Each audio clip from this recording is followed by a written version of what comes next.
let's talk about the first principles. Take a look around you. When you walk down the street, and I try to say that as unironically as possible, do you see other people walking? Is walking not a primary movement pattern that you see other humans do? In sport, do many of them include running, throwing, or some variation thereof? It would seem as though they do.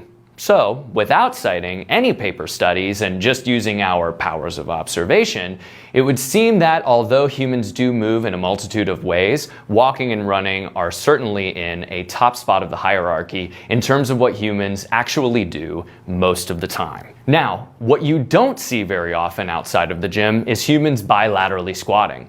They certainly can squat.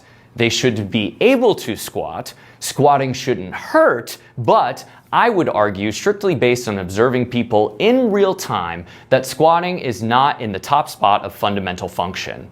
We just don't see humans hopping around like kangaroos in order to do their daily errands. Now, I already know that some are thinking, what about getting up and down from a chair, or more crudely, a toilet seat? Here's how I'll encourage you to think about this. Imagine a person that walks with an appropriate level of gait speed and efficiency. Do you think that that person is going to have a hard time getting up and down off a chair or a toilet seat?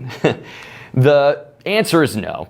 If they have an efficient gait, squatting up and down from a chair is going to be a piece of cake. It should be silly to argue that you need to do heavy barbell back squats, as an example, in order to get up and down from a chair.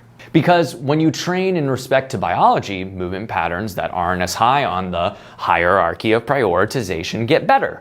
A lot of people like to assume that running efficiency increases as you gain competency in the squat pattern. We'd like to argue that it's the opposite.